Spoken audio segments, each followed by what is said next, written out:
From breaking headlines to stories that shape the entire region and beyond, here's a rundown of the major stories of the week. Schools across western Visayas were advised to heighten disaster preparedness as a low-pressure area, shear line, and the northeast monsoon continued to bring rains to the region. DepEd's Disaster Preparedness Bulletin warned of moderate to high risks of flooding and landslides in Iloilo, Capiz, Antique, and Negros Occidental. School division officers were instructed to activate DRRM teams, safeguard learning materials, and coordinate with local disaster councils as intermittent rains may persist.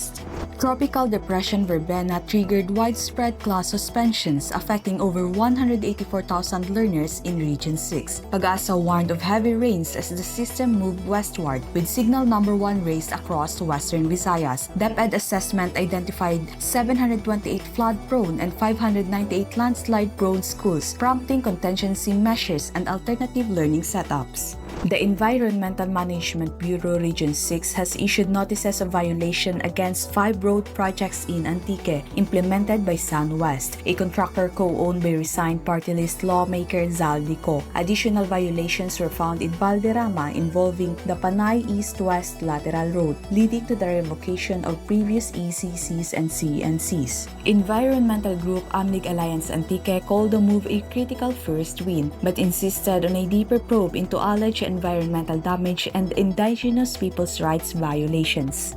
As verbena brought rains and winds, Dole reminded employers that workers who opt to stay home due to dangerous weather cannot be penalized. Under Labor Advisory Number 17, work suspensions may be declared by employers, but employees who refuse to report during hazardous conditions must not face sanctions. Dole urged both employers and workers to prioritize safety amidst the storm.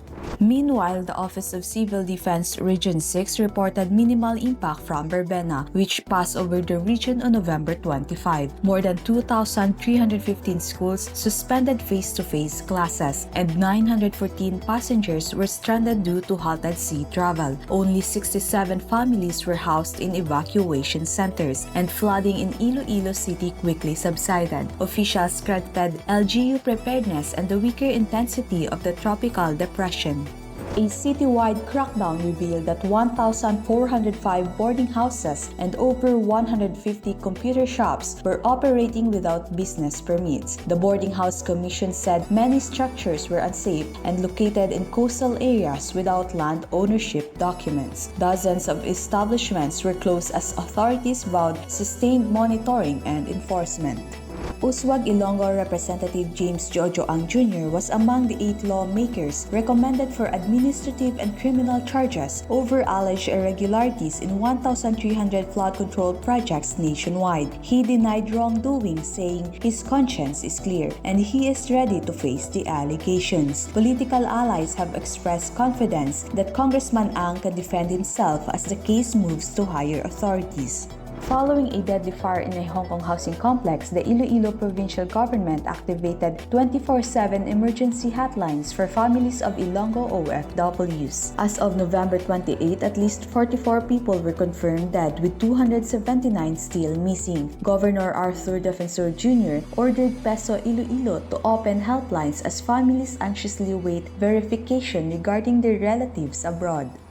On the other hand, Iloilo City continues to face sanitation challenges, with only 54.44% of barangays achieving zero authentication compliance. Coastal communities remain the biggest obstacle due to limited space and inadequate septic systems, prompting the city to seek additional support from the Department of Health to improve sanitation infrastructure and prevent disease outbreaks. Meanwhile, 2 major Panay taxi operators groups are questioning the compliance process of the new blue taxi fleet, calling on LTFRB and LTO Region 6 to ensure fair enforcement of regulations. They insist that all operators, old and new, should follow the same standards to maintain a level playing field in the industry. And that's a wrap on this week's top stories. Stay tuned and be informed with more news updates and stories that matter. Only here on Panay News, the #1 regional newspaper in Western Visayas.